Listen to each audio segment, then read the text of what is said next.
अस्सलाम वालेकुम वरहमतुल्लाहि वबरकातुहू। इत्तेहाद न्यूज़ में आप सभी का खैर मकदम है। बड़े दर्द के साथ आज का मौजू रखने की कोशिश कर रहा हूँ, क्योंकि साजिशों को समझने से हम कितना कासिर है। वैसे रमजान का पहला रोजा मुकम्मल होने को है और अब दूसरा रोजा तीसरी तरावी की मसरूफियत में हम सभी होंगे। बार बार कहना चाहता हूँ कि साजिशों का मुकाबला मुसलमान वाकई कर नहीं सकता, क्योंकि हमने कभी इन बातों पर ख्याल ही नहीं किया।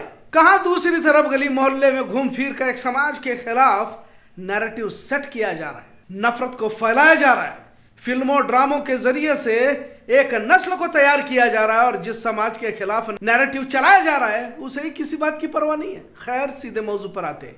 हाल ही में छावा फिल्म का क्रेज बहुत हद तक नौजवानों में देखने को मिल रहा है। कुछ तो दीवानगी की हद तक मुतासिर हो चुके हैं। थिएटरों में कुछ लोगों को संभाजी महाराज पर बनी इस फिल्म को देखते हुए इनकी आंखें नम हो रही है।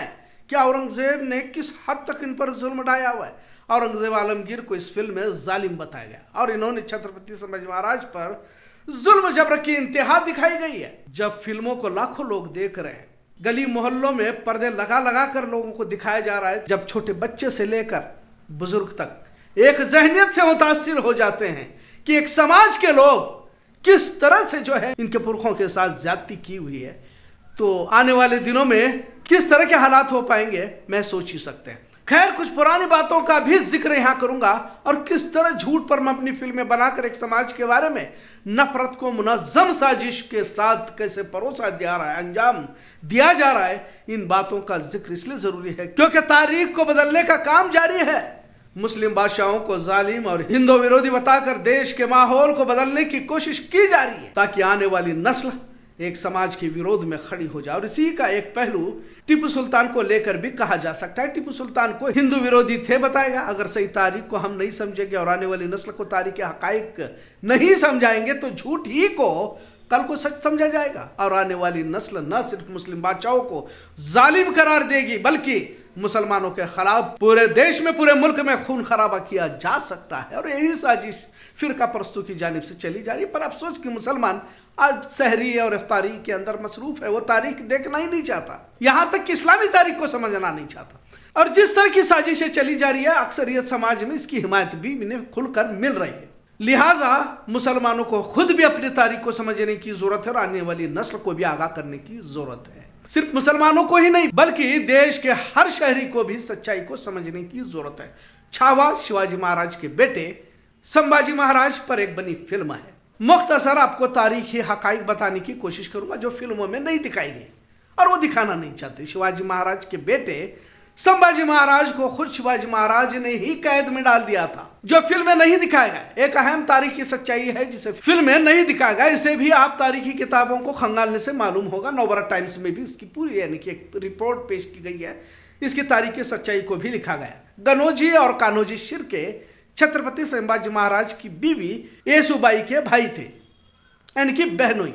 दोनों शिर्के भाइयों के वालिद पिड़ाजी शिर्के मुगल बादशाह के सरदार थे और दाबोल पर पिड़ाजी शिर्के की हुकूमत यानी कि जिम्मेदार थे। तारीख में दर्ज है कि दोनों शिर्के भाइयों ने मिलकर ही संभाजी महाराज के खिलाफ साजिश रची और दोनों मुगल सल्तनत के सरदार मकरब खान से जा मिले और उनके साथ मुआहिदा किया गया और संभाजी महाराज को पकड़वाने में मदद की। पर क्या फिल्म में इस हकीकत को वाज़ह किया गया? जैसे आपको ये तस्वीर हमेशा दिखाई जाती है, स्क्रीन पर देखिए और लिखा जाता है कि दहशतगर्दी इसी तरह से खत्म की जाती है। और अफजल खान का कत्ल शिवाजी महाराज ने किस तरह किया इसको बताते हुए हिंदू मुस्लिम एंगल देने की कोशिश की जाती है। पर यहाँ भी आधा सच और आधा झूठ दिखाया जाता है, जबकि उस दौर में किसी तरह का हिंदू मुस्लिम था ही नहीं। इख्तिदार की जंग हुआ करती थी और हिंदू बादशाहों में मुसलमान हुआ करते थे तो मुस्लिम बादशाहों में हिंदू सिपहसालार हिंदू फौज हुआ करती थी। क्या आपको मालूम है? और शायद हिंदुत्व के आलम मर्दार बनकर घूमने वालों को भी मालूम न होगा और मालूम होगा तो वो बताना नहीं चाहते। शिवाजी महाराज मुस्लिम फकीर पीर बाबाओं को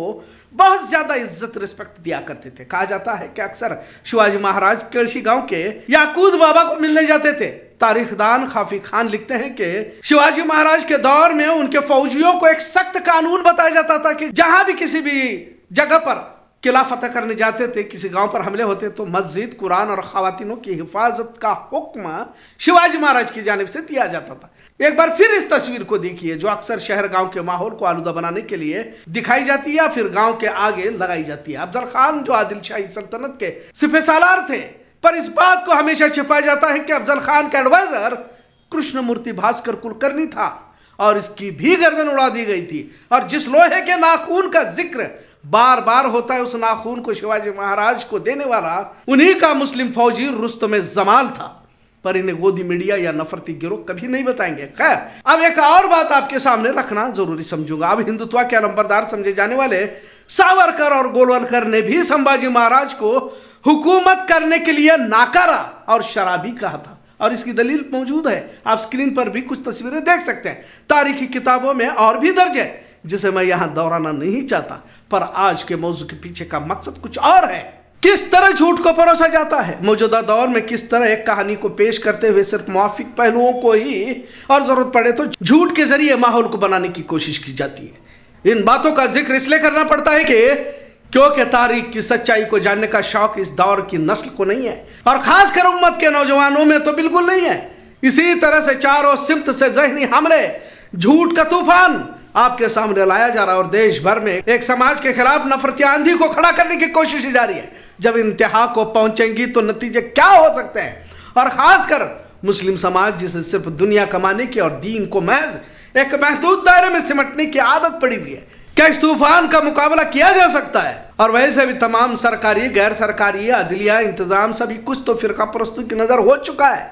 वही मिल्लत का हाल यह है कि मसल के इज्तिमात, इजलास, रमजान में बाजारों की सैर, शादी ब्याह की तकरीबात में लाखों रुपए उड़ाना, होटल पार्कों में अपना वक्त मसरूफ करना, और उसके बाद उम्मत आपको हॉस्पिटल या अदालतों में या फिर तलाक खुले के मामलात या जमीन जायदाद में मुलविस नजर आती है। इन्हें क्या खबर कि दुश्मन साजिशों को कहां तक अंजाम दे चुका है। इस दौर के मुसलमानों की बातें भी ऐसी है कि इस दौर के वली हो, इतनी बेखबर कौम शायद आपने कभी न देखी होगी। हम देख रहे हैं कि फलस्तीन के मामला, सीरिया, लेबनान और दुनिया भर के हालात पर किसी तरह कुछ फर्क नहीं पड़ता नजर आ रहा। अब छावा फिल्म को गली मोहल्लों में दिखाया जा रहा है। टिप्पू सुल्तान की तस्वीर निकालने को आने वाली पुलिस लेकिन यहाँ खामोश नजर आती है। हर तरफ मनमानी चल रही है, लेकिन इंतजामिया की नजर सिर्फ मुसलमानों पर होगी, मुस्लिम इलाकों पर होगी, जबकि एक मजलूम तबका है, जबकि इस कौम को किसी तरह का कुछ लेना देना नहीं है, अपनी जिंदगी में मस्त है, और वहां मुसलमानों के खिलाफ माहौल बनाने के लिए सुबह शाम एक किया जा रहा है। आज के मौजू के पीछे यही वजह है कि कौन संविधान की रक्षा कर रहा है, और संविधान के दायरे में क्या एक ही समाज रहेगा? मतलब तमाम तरह की पाबंदियां क्या एक ही समाज पर आयद की जाएगी? लिहाजा जरूरत है बेदारी की। इस तरह हर मामले में बेहिसी ठीक नहीं है। तारीख को बदला जा रहा है और हम असल तारीख से दूर हो रहे हैं और झूठ के करीब पहुंचते जा रहे हैं, क्योंकि हमें एहसास ही नहीं कि साजिश कहां तक चली जा रही है। आज का मौजू कैसा लगा इस पर जरूर कमेंट करें। इत्तेहाद न्यूज़ देखने के लिए शुक्रिया। अल्लाह हाफिज।